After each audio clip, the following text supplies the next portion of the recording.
أعوذ بالله من الشيطان الرجيم بسم الله الرحمن الرحيم لا حول ولا قوة إلا بالله العلي العظيم وصلى الله على محمد وآله الطاهرين اللهم صل على محمد وآل محمد أعوذ بالله من الشيطان الرجيم بسم الله الرحمن الرحيم إنا أنزلناه في ليلة القدر وما أدراك ما ليلة القدر ليلة القدر خير من 1000 شهر تنزل الملائكة والروح فيها بإذن ربهم من كل أمر سلام هي حتى مطلع الفجر صدق الله العلي العظيم. So my apologies to those of you who were here on time, or actually before time, but we just were waiting for the AV to get set up, and so we're a half an hour delayed. My apologies for that. We're going to begin with a spiritual reminder for today, which is the following. The servant is between three: trial, decree, and blessing. In trial or bala from Allah, patience or sabr is incumbent upon him. In decree from Allah, meaning qada from Allah, submission or taslim is incumbent upon him. And in blessing from Allah or ni'mah, gratitude or shukr is incumbent upon him. So this is a very beautiful hadith from Imam Baqir alayhi salam, where he talks about how to view the different things that go on in life. And that itself is something which is quite amazing, because giving a God perspective to things that happen around us is sometimes not the easiest for us, because we live in a very secular society. We tend to think of events as being random, blessings as being just things that we have, decree as just being something which we don't think about it being decreed. We think about this is just the way things are. But this hadith teaches us that, first of all, having that perspective, seeing things from that lens, seeing things from Allah. In all three cases, the Imam alayhi salam says that it's from Allah, it's from Allah, from Allah.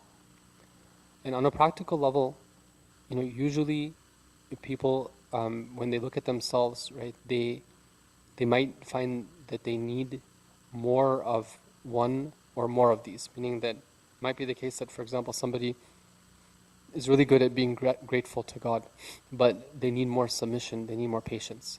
Or they have the patience in the face of bala and trial, but they need more submission in decree of Allah, or they need more gratitude. So this hadith gives us a map and says, okay, well, where is it that we're at? How can we think about that? For example, as a parent, I might be saying that sometimes my children might get sick. Okay, well, that's a decree from Allah, right? I mean, I can't.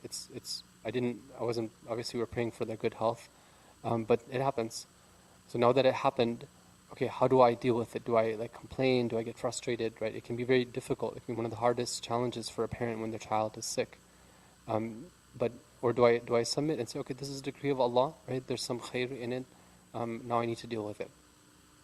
Similarly, when it comes to gratitude, right? Like sometimes when we have the trials, then the gratitude goes down, right? But how can we keep up gratitude even in the face of trials? So this is a hadith, inshallah, we can ponder upon it. Okay, tonight is our last class for this topic of parenting, and inshallah we want to cover temperaments. In class number 5, which took place a few weeks ago, we talked about the limits of independence, and we said that that even though freedom and independence is like a very valuable principle, there are places where that independence and freedom needs to be limited. Okay, when things are dangerous or things are not appropriate for that child, even at a young age. And then, of course, when they get older and they start having to they have taklif, they have responsibilities, then that's something where it's necessary for the parents to step in and tell them, okay, this is what you have to do, this is what you shouldn't do. But the point is that a child who's overly controlled, there's a lot of commands and prohibitions that can backfire when they get older, because they'll be like, it's just background noise to them. They don't take it very seriously. Now, one of the students in the class, they had an interesting response. They said that the question was about how do you practice this balance between giving independence and stepping in and showing them what to do? So this parent says that my 4-year-old son likes choosing his own clothes, shoes, socks. Sometimes he'll wear 2 separate socks or wear his t-shirt inside out or the other way around. Initially, it would bother my husband, who is very particular about our boys looking presentable when we go out. However, we let him wear his stuff this way he wants to without making a huge deal, because we realize that by giving him freedom to do things his way, we can ensure we could step in for things that mattered, like brushing teeth. He doesn't like brushing his teeth, but by giving him freedom in most other things, he cooperates and brushes his teeth, although given the choice, he would rather not.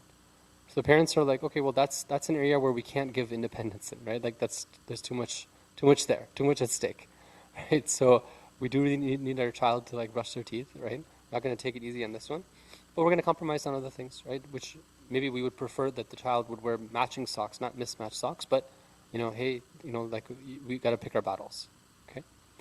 And another parent says that about her children, she says that I have them pick out their clothes in the morning. I taught them how to take showers on their own starting at 5 years old.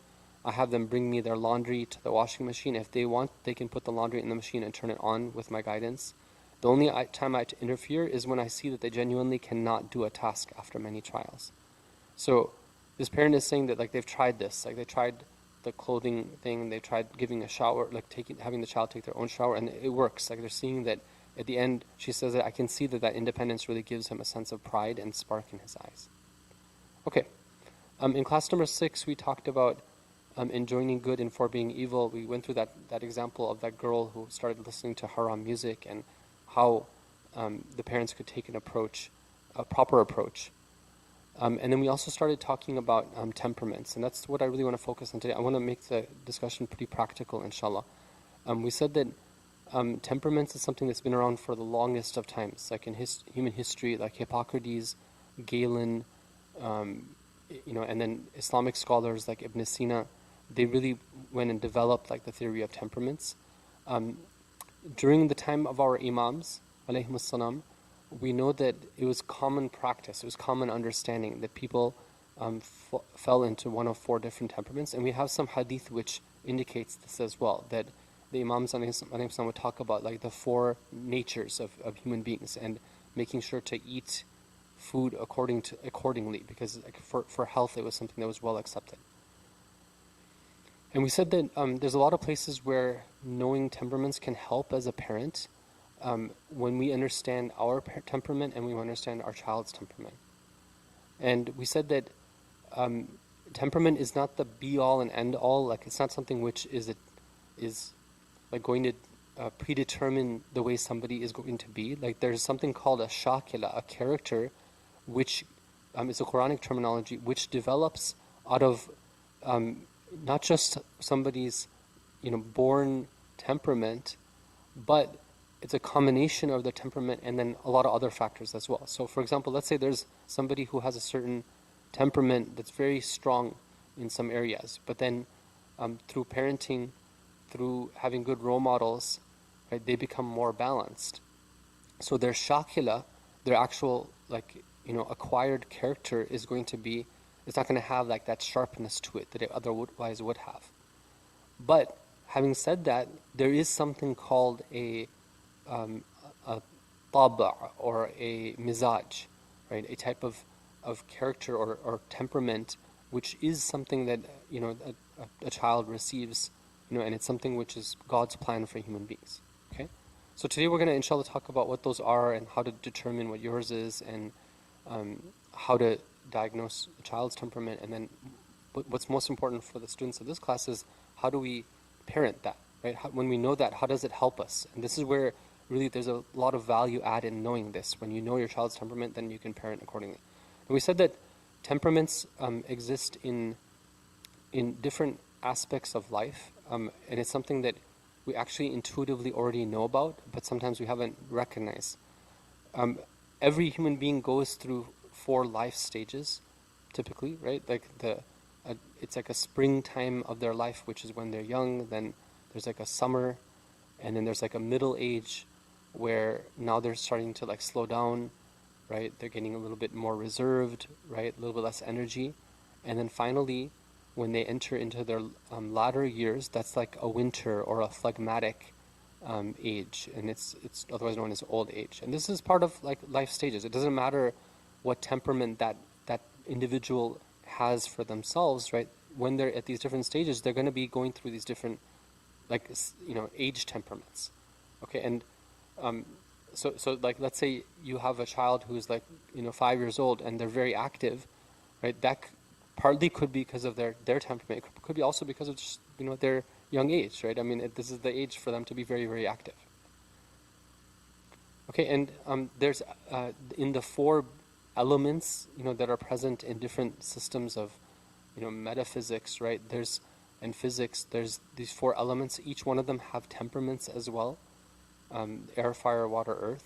And the seasons have temperaments as well. The spring, summer, fall, and winter. And that's really where we want to focus more on, is the seasonal temperaments, because there's an amazing correspondence between the 4 seasons and the characteristics of human beings. Okay? So let's look at these 4 seasons. Let's start with winter, since that's what we're getting close to entering. I think if we're not there yet, we're about to enter it. So winter is when things obviously slow down.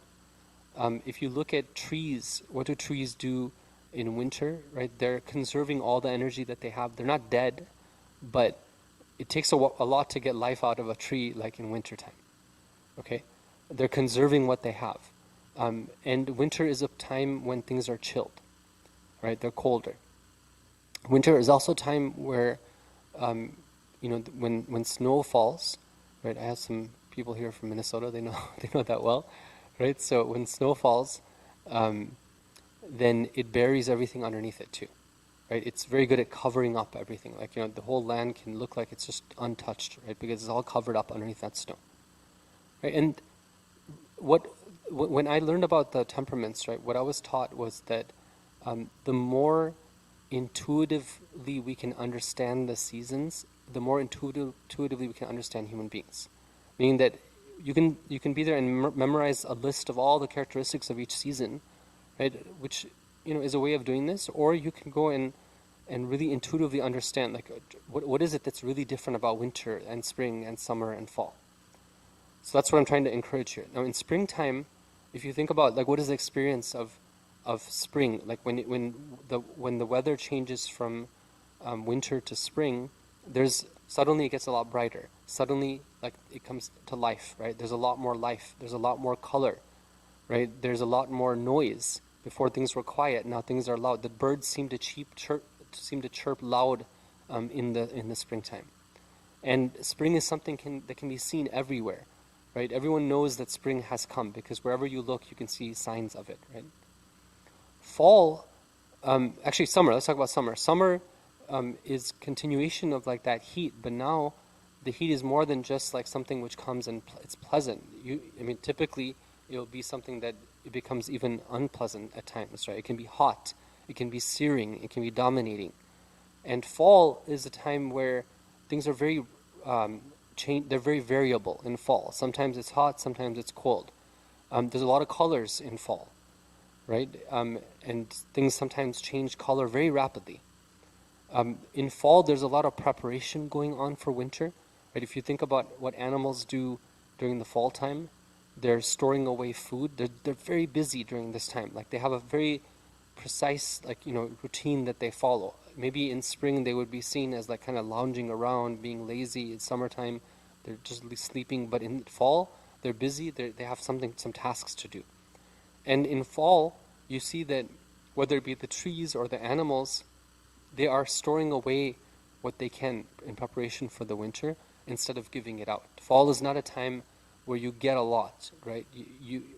Maybe now the harvest has finished, so you're taking it away, and human beings have always done this. They harvest it, and then they're storing away stuff for the winter, okay? So now that we've understood like these basic characteristics of the seasons, let's talk about human beings, okay? Now,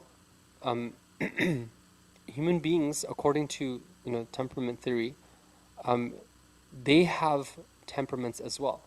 And those temperaments are created by the actions and reactions of the opposite physical qualities of the 4 elements and their qualities. So everyone has the elements of the 4 temperaments in them, but because of having more of something and less of something, right, they settle on one of 4 temperaments. Like I'm speaking loosely, and there's 9 temperaments, but anyway, there's 4 basic temperaments. So these are the 4. There's the winter, which is known as phlegmatic, which is also related to like water, and it's a cold and moist season according to temperament theory. And then you have the springtime, which is warm and moist, and there's a temperament associated with it, which is known as sanguine, okay, or sanguine. And then there's summer, or choleric, and then there's fall, which is melancholy. Okay. Now, if you look at the way that they categorize this is that there's a graph here, and it's not the case that everyone is just one of 4 things. They're actually like somewhere on this spectrum here. So there can be somebody who, let's say, is a very high autumn temperament, okay? And there's somebody who is less, right? So they actually say that there's 4 degrees of them, like depending on the intensity of how much that person has this temperament in them. They can be at degree 4, very high, 3, 2, 1, right? Same with winter. Like they can be very high winter characteristics, or they can have less of them. And same with the others. They also talk about the idea of there being a primary temperament and then a secondary temperament. So somebody could be spring as their primary temperament, and then they would have a secondary temperament, which maybe the spring would be like what they are 90% of the time or 95% of the time. But then there's a secondary temperament. Now the secondary temperament would either be winter or it would be summer. It wouldn't be fall, because that would be 2 opposites. Like you can't be both spring and then fall at the same time, right? Somebody who has that behavior, then there's actually something imbalance inside of them that's causing them to be like that. Naturally, you wouldn't have that. You'd have somebody be spring with a little bit of winter, spring with a little bit of summer, but not spring with a little bit of autumn. Okay, so and then this question comes up, which is that what about our imams? What about like the prophets, right? Did they have temperaments, right? And typically the answer that's given is that they were right at the middle, meaning that within them was like the perfect balance of all the elements, and they didn't have like they didn't have any of these type of like let's say tendencies, or they had the perfect blend of them. And also, when you talk about people who are refined, like they've really worked on themselves. The more that somebody works on themselves, the more that given whatever temperament they were given at a child, they've worked at getting back to the center, right? With the parents' help, with tarbiyah, with environment, with their own efforts, they've rebalanced themselves. So maybe by nature, they were I'll give the example, they were very, they had a lot of heat, right? So let's say they were summer temperament. But because of the, like working on themselves refinement, they become more balanced, and then eventually, like by the middle age years, it'd be hard for somebody to even to know that they were actually like a summer temperament. And sometimes we meet these type of people. Like usually it's very easy to tell what somebody's temperament is, but sometimes when somebody really works on themselves, then you interact with them, you're like, well, wait a minute, I can't figure out who this person is, because they've really like been able to like develop a type of self-control. Okay, so what is the actually this is a more detailed a little bit more details about the different seasons here. I think we mentioned about winter, spring. One thing I can mention, in springtime there's a lot of cleaning that goes on because of like rainfall and whatnot, and that's one of the differences between spring and summer. In summer, it's more dry. There's more drying that takes place. And in fall, there's shifting colors. It's cloudier in fall. It's also unpredictable as well. So let's go through now each one of these 4 and talk about what does that mean in terms of a child. Okay, now you can be, what's a good idea here is when we're going through this is to think about 2 things. One of them is think about yourself, that if you had to categorize yourself, like which one of these 4 do you fall into? And then second of all, think about your child or one of your children, right? Or your children or all of them or your grandchildren or whoever, right? Think about them and ask yourself this question that, okay, what which category do they fall into, the best in. So there are four, and like when we're going through these, like it's important to mention that there might be a child who matches with many of the things that are described here, but not all of them. Now, why would that be the case? Well, one of the reasons is because, as we mentioned, there is a temperament and then there's a sub-temperament. So it could be the case that, for example, the child is winter, but they also are, a sub-temperament of spring. So maybe they're very reserved. They're reserved, right? They're very, like, let's say, calm, right? But they have this element in them, which is that they really like to be with people. Okay, so then, you're when we're going through the descriptions, you're like, well, wait a minute, like this child is like that, but they also have this characteristic. That's okay. That happens sometimes, right?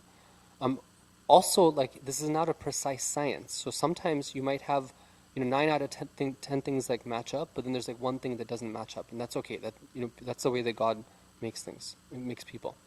So the summer child is the one that the analogy that we can use here is fire, right? Now fire is something which, it's very interesting, right? It's very attractive, right? It captures the attention of people. That's why people, when we have campfires at night, right? Everyone stares at the campfire. They don't like to look at the dark. They like to look at the campfire because it's very interesting, very beautiful. It can melt things into it, right? So a summer child can capture the hearts of others, but at the same time, it can also burn others, right? So a summer child is one that can actually like burn others, meaning that they can hurt them, or they can kind of not be aware of how they're hurting like another child or another person. So like the fire, by nature, a summer child will not be used to boundaries and limits, right? A summer child will want to explore, and their view of the world is that it's unlimited. Like there's no limit. We can do anything we want, right? So they'll seek out heat and excitement. They like to explore space. They're interested in people, things, and new experiences. They're a go-getter and a leader. Okay. Think about extroverts. Like this is like very much an extrovert personality. Okay. Now, without guidance, they can burn themselves out. That's why one of the jobs of a parent when it comes to a summer child is to really make sure that that internal energy that they have, that internal heat that they have, that it gets, there's an outlet for it, and it's a proper outlet, that it doesn't consume them or hurt other people.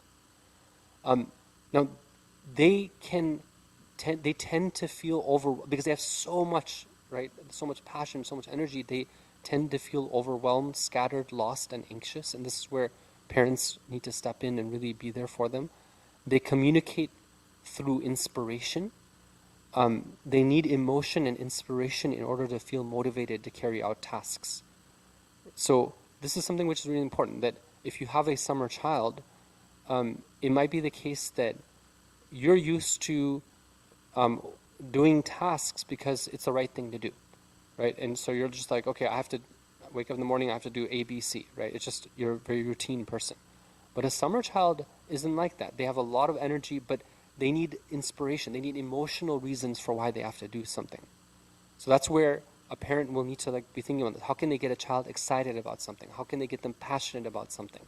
And they have to work at doing that. Summer children also, they don't tend to like take well to orders. They're leaders. They give other people orders, but they don't like being told what to do. And so when it comes to communicating things to a summer child, they understand when they're communicated repeatedly and clearly. Like that repetition, that regularity is something which is very important. Okay, that's like summer child. Now, let's talk about fall child. Fall children are those who tend to be retentive. They tend to be introverted. They tend to be quiet, deep thinkers, engineering type, analytic, sensitive spirits, believers in tradition. Now, what does this have to do with the fall season? Let me put that as a question to all of you. Like, what is this personality, just based on these qualities, what do they have to do with the fall season?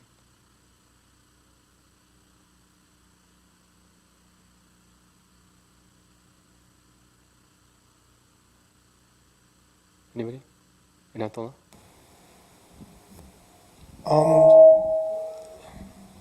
So, like similar to the fall season, where it's like more colder and or at least sorry,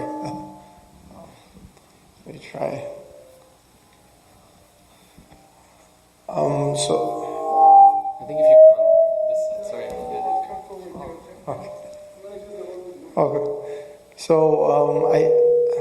I guess similar to the fall season. It's okay, just I'll repeat it then for that. Okay. Thank you. If you just say it, then I'll repeat it in the microphone here. Yeah. You lost your train of thought. Okay, no problem. No problem. Okay, anybody else? Okay, so you know how we talked about in the fall, like, what happens is that, like, whether it be animals or trees, right, there's a retention process that takes place. Like, things are coming and they're bringing it home, right? They're storing it for themselves, right? So, the fall the fall temperament is one which does the same thing. Like, there's a lot of stuff that a fall person has that they keep with them, right? There's a lot of emotions. They tend to be like introverted, right? Just like what happens in the fall season. They also tend to be very emotional. There's a lot of emotions going on there. If you remember, like we said that in fall, there's a lot of colors, right? So just like there's a lot going on, like so many variety. Same thing, a person who has a fall personality, they have a lot of emotions, a lot of ups and downs as well, just like the temperature goes up and down. They tend to have a very rigid way of thinking about things, the fall personality, very black and white, right? Like those children, for example, who tend to, when in their younger years, they tend to be really particular about religion and ahkam and all that. The fall personality really meshes well with that because they like things like ordered and they're prepared, the same way what happens in the fall season. And one of the things that that these scholars have identified about the fall or the melancholic personality is that they're very sensitive to food as well. So if you have a child who has a lot of food sensitivities, right, it's not uncommon for them to be fall personalities. So this type of temperament, these are people who want a lot of structure and organization. As a parent, it's important to communicate the system well to a fall child. The free parenting style doesn't work as well with them, right? They really want a lot of structure and order to things, right? There might be another child who actually thrives in that environment of like free, kind of like not too much, just kind of go figure out yourself type of thing. But a fall child really appreciates having that structure. So as a parent of a fall child, it's important to have good communication, setting expectations in advance, and having resources ready to give to the child. So when they finish one thing, there's something else that they would work on. Now, of all the four temperaments, like the fall child is the one where there's a lot there, meaning that it's something which parents tend to be challenged when they have a fall temperament child. So that's why I'm going into a little bit more detail about it. I'll just go through the bullet points fast and I'll move on to the other two. So a fall child, they believe deeply that actions should have meaning behind them. They're very particular with their space and staying in their area. So if you have a fall child, like it's a good idea to, at least, when it comes to having their possessions, their bed, their space, right? It's important that they feel that sense of like, okay, this is my space that I have. They tend to express themselves in terms of what's wrong. They're not very optimistic children, right? They tend to be negative. And that's just the way that they are, right? Meaning that for a parent, it can be difficult because maybe that parent has a different temperament. They're very optimistic, right? They like to express things positively, but they see that their child is negative. They need to, as a parent, needs to like learn this and to like be able to like accommodate this. That okay, my child doesn't see things the way that I see them. They have a high level of self-judgment. Like they always want to be perfectionists, and so as a parent needs to be aware of that and needs to teach them when it's good enough and that perfection is not always necessary. Now, that's sometimes really hard for a parent because a parent might be like thinking that, okay, my job as a parent is to like, have my child strive for perfection. But for certain temperaments, that can actually be very negative because they're never going to be happy with anything, right? So for this type of temperament in particular, the parent needs to step in and say, okay, look, this is good enough, right? You don't need to like kill yourself to go to like that thing that you're never going to be happy with, even if you go to the next level. They tend to be scared of the unknown, and they have a natural fear of the darkness. They're highly emotional, but not comfortable sharing those emotions. So a parent, one thing that they'll do is they'll teach their fall temperament child how to express what's going on inside of them. Right? The fall, as I mentioned, fall tends to like keep things that kind of, it's not very giving, right? It's not like the spring where everything is loud and you can grab things, the stuff is growing from trees in the spring and summer. It's not like that. Fall is when things are not very giving. So a fall person tends to be more of an introvert. They tend to ruminate about the past and the future. And so as parents, like this is super important that they need to help them channel that heavy emotion, because of all the 4 temperaments, it's this temperament that is prone to like depression. And this is where parents need to like they can step in at a very young age and really help their children like not to be stuck in these like heavy emotions, be able to process them and move on. And the last thing about fall child is that touch is really important to their learning and emotions. I was told that 50% of fall children, like it's super important, but in general it's something that's important. A fall child will not be the type that's very huggy and touchy and feely and all that, but that doesn't mean that they don't need it. They do need it. And as a parent needs to like make sure that they give their child that. Even if they feel that their child is a little bit like kind of reserved and holding back, they still need to give them that emotion. They can get overwhelmed in those social situations very easily when their senses are stimulated. So you might have one child who in a social gathering they thrive, and another child, they almost feel like after a bit of time they're like, okay, I want to go home, right? It's too much for me. And part of that is like overstimulation. So on one hand, as a parent needs to help the child to get used to these type of social situations and to be able to deal with different types of people. Otherwise, that child won't learn. But at the same time, a parent needs to recognize that. And one of the ways that they can help that child is by spending 20 minutes a day in nature, which can be very grounding for that child, because a way of kind of settling things down for them. There's a special association of fall child and the earth. At times, they do need to experience disorder, because life is not always going to be where you're handed exactly what you need to do. So sometimes a parent can give them open-ended instructions, but still give them instructions, still give them choice between different options, not that they have no structure whatsoever. One of the tendencies of fall personality is that they can look with disdain at others, especially spring personalities. They can think of them as insincere and not having as good akhlaq and behavior.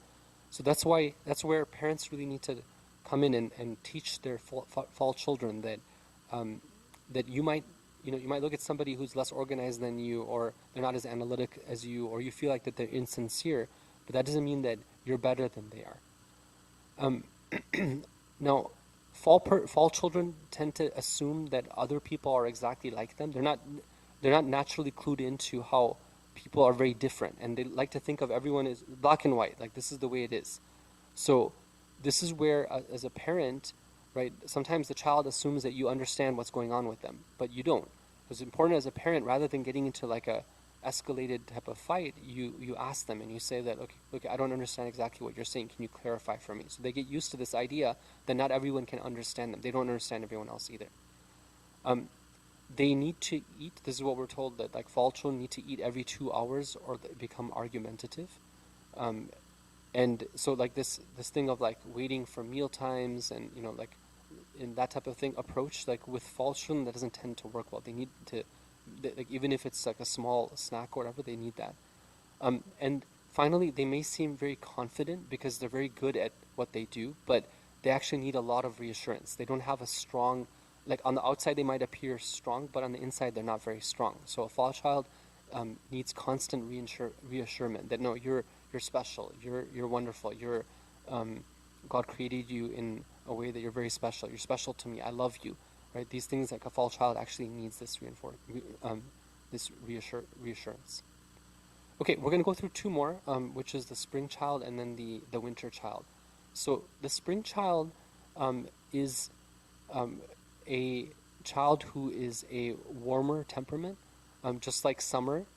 And just like summer, they're extroverts, but there's a difference between them. And if you think about it, like in one example, like in springtime, there's heat, but that heat isn't overbearing, right? The heat is pleasant, it's mild, but it's not like it controls everything, right? So similarly, a spring personality will be outgoing, will be, will have a lot of warmth to give to others, but it's not where they'll dominate, right? They won't be like that leader personality, the way that a summer temperament will be.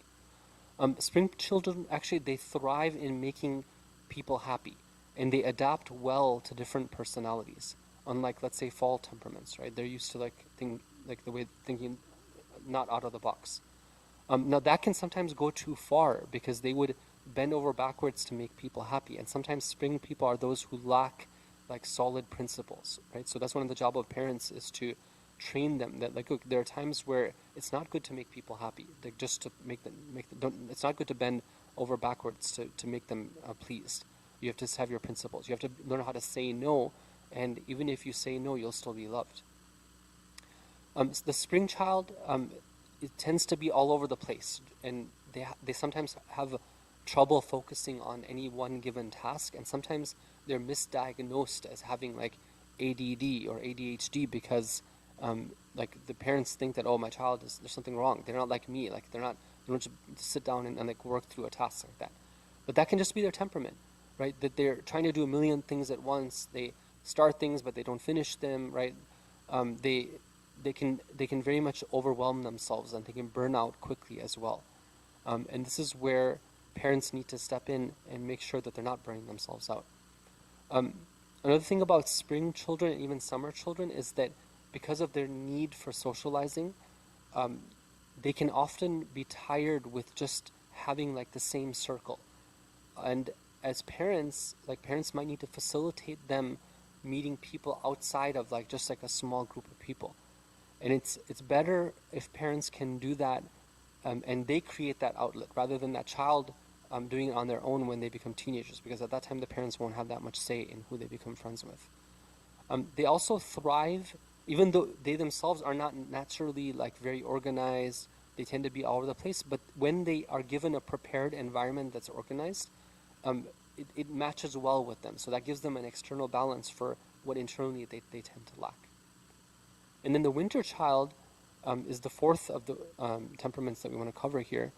The winter is, a time where don't think about like winter storm where it's like hailing. Think about like a typical, calm, cool winter day, right? It's a time where, as I said, maybe snow is covering everything, so things are hidden underneath, but there's a certain serenity there, a certain like calmness that you find in the winter, a winter day.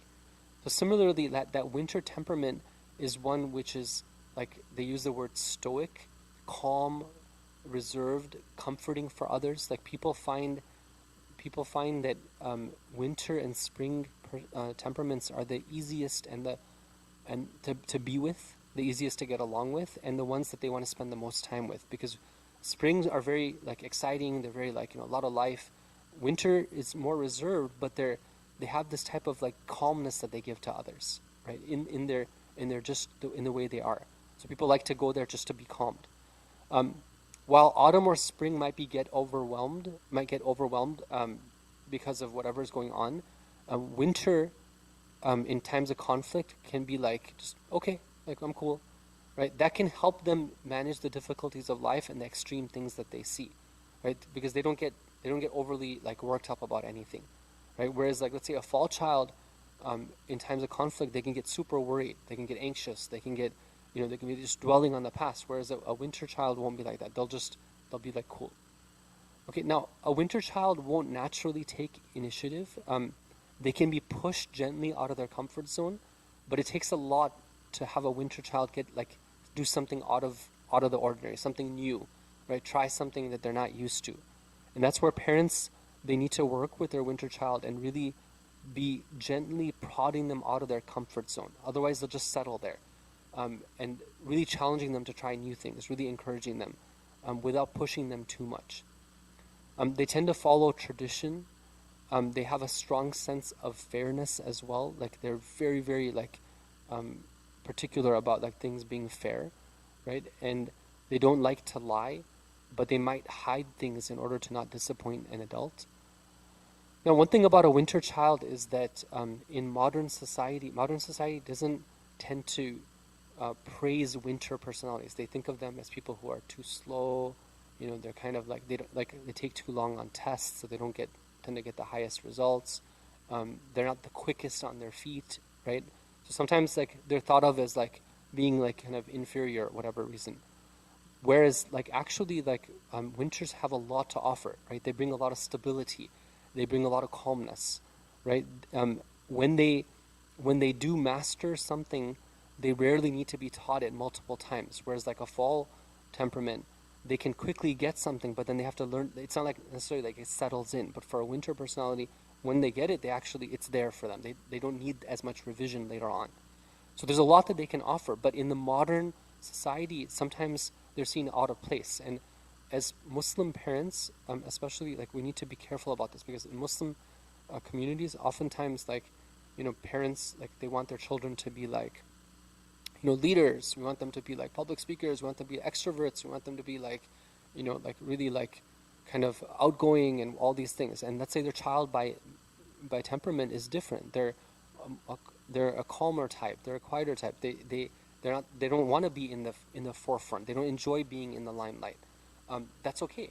That's okay. It's okay for a child to be like that, and we have to embrace that. Okay. So, I do have 2 slides here. One of them is especially for winter temperament parents, and one is for fall temperament parents. I'm not going to go through them, but I just thought that these are kind of, it's one thing to know that, okay, your child is this temperament, so what does that mean? Which I've tried to go through over the last 20 minutes or so. But there's another thing that once you know your temperament, how does that affect the way you parent, right? And there are some really useful tips that I've gathered that I put into these 2 slides for parents who are winter temperaments or fall temperaments. Now, there's of course advice for parents who are spring temperaments and summer temperaments, but I didn't get a chance to put that down into slides. So for now, I just put these 2. I'm going to put them in there as a reference for those of you who would like to refer to them. I really highly recommend this. If you are a fall temperament or a winter temperament, then definitely take a look at these. It will help you, inshallah. So finally, how can I use this information? So I listened to this class online. I came here in person.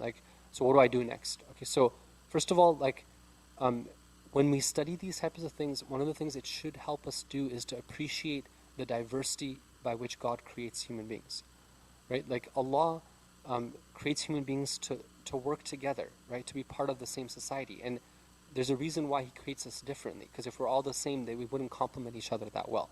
So when I understand that this is the part of the way that God created people, that's something which helps me appreciate. It helps me appreciate the diversity of my own children as well, right? I might have thought before that, well, why are my children so different than me, right? Am I doing something wrong, right? And the answer is that, look, it could be very, very, very well be the case that you're a certain temperament and they're a different temperament. One of the things that we can do with this information is that we can use the template to observe and better understand the individual. Okay, what I mean by that is that, when we want to assess human behavior, it helps to have some type of template that we can start with, and then we can say that, oh, okay, my child is like a fall temperament, and here's what's particular about them, for example. Whereas if we don't have that template, it's sometimes hard for us to have a starting point. Another thing we can do is focus on balancing a child's temperament. Let's say that, for example, there was a mother who contacted me some time back, and she had 2 sons, and they were very different from one another. And in talking to her, we were able to discover that one of them has a summer temperament and the other one is more like a fall temperament. So now, the way that the techniques she used with the summer temperament son, in order to balance his temperament, they might not be very effective for the fall temperament. In fact, they might be the opposite. They might actually create more imbalance. So that's something which helps her now to have a good strategy. And finally, when children are ready, I think that it's a good idea to teach them about temperaments, because in that way you can help them to teach them about themselves. That, look, this is the way that God made you. Now, it doesn't mean that you're stuck that way. It means that you can be aware that this is your positive, here's the strengths, and here's the weaknesses. We all appreciate all the seasons, right? And there's something that each one of them offers that's very unique and beautiful. But if you're not too careful, right, then it can also be a nuisance, right? Too much heat, too much dryness, too much this, too much that, right? So that's where we can teach our children that, and eventually they can appreciate these things intuitively, that this is the way that God made me, and I can use this knowledge as an advantage. Okay, so with that, I want to end that. I don't know if there's any comments or questions before we end up. And today was a lot less interactive than usually our classes are, but that's because it's just a whole bunch of information I wanted to get through. And this is our last session, so this is the only chance I had. Any questions or comments? Yes. Mm-hmm. Can't be fall and spring or summer and winter. That would be like bipolar. Yeah. So if somebody is like, let's say that they are, they feel like they have part of, so they're like partly winter and summer. Let's say, for example, or they're autumn and spring. Okay, so what that would indicate is some type of distemperament, right? It's some type of imbalance in the temperament. It's not that this is their natural like temperament and subtemperament. So it could be the case, for example, that something simple like they're eating too much of a certain type of food, and that food is creating a lot of heat for them, right? Or it's drying them out a lot, right? And maybe especially given the current season, that combination of that food and then the season, now it's creating this huge imbalance. And so whereas they're by nature they're supposed to be like calm and kind of cool, now they're like a lot of hot heat there, right? So now whether it's a bipolar, actually like something we classified as bipolar, that would be something that, you know, meaning that it could be like in an extreme case, but it's not necessarily that's the only reason why somebody would have that imbalance.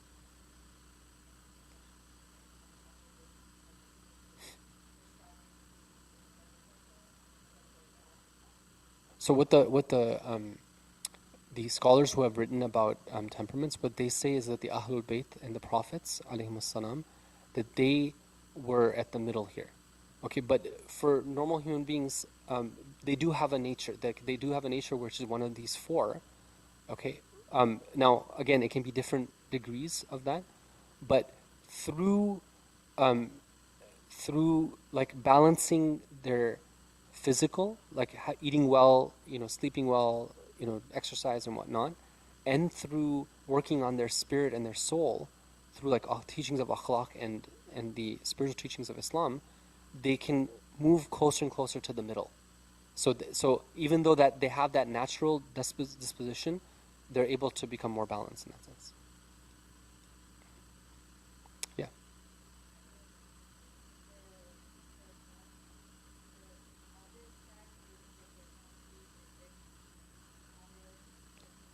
Yes, definitely. That's a really good question. So during the pregnancy, can the mother affect the temperament of the child? So let's first look at another question and then come back to this. So the first question is, well, how is it that this temperament is even formed, right? Why is it that, you know, like one child will be, let's say, a spring temperament, and the other one will be like a summer or a fall or winter, right? So what the scholars have said is that a lot of it has to do with the womb environment of the mother. And what is the combination of different things that are taking place in the womb, that has a great impact on the temperament of the child. Now,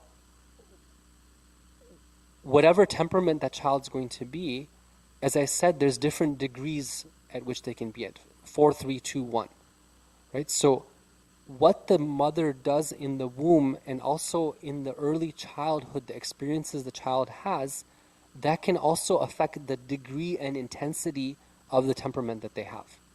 Okay, so for example, let's say that in the womb, during the pregnancy, the mother is very agitated, right? There's a lot of stress going on, right? So what that can end up resulting in is a child who has a more high-strung temperament, right? Because they didn't have that type of like calmness during the time in the womb. That's why there's a lot of recommendation for the mother to try to stay away from those type of situations, to really be at ease, and for the family to help facilitate that, right? Her husband during the time of pregnancy, to help facilitate her, make sure she's not in an environment she would be scared, right?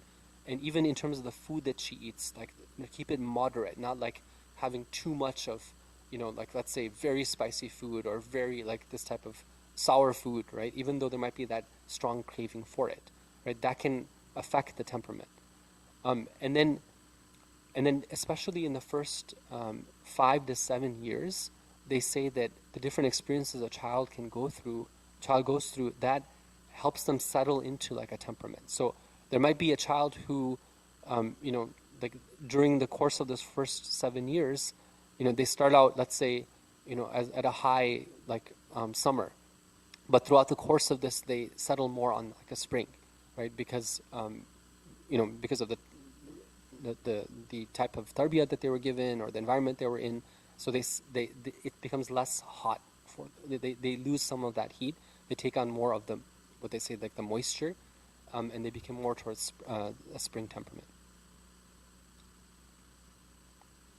Okay, but the key thing is balance, right? That's what they say, that during the pregnancy and then afterwards, is keeping this balance is really important in terms of having the effect on the child. Okay, well, thank you very much. And I just wanted to, since this is our last class, I just wanted to say thank you to all the people who were participating. There was many people online, many people who don't live in the Bay Area, who really took that effort to watch the recordings and do the homework. I know there was other people who couldn't do the homework, but they were still watching the recordings. And even locally here, I know that there was a good number of people who maybe because it was a weeknight, or because of the certain, maybe their children going to school or whatever, they couldn't make it for the class in person, but they were trying to follow along. So I wanted to say thank you to all of you who came and participated. May Allah reward you. And thank you to those of you who helped set up and clean up for each of the classes, and also to the AV team and the OMC for helping to facilitate this. وصلى الله على محمد وعلى الطاهرين.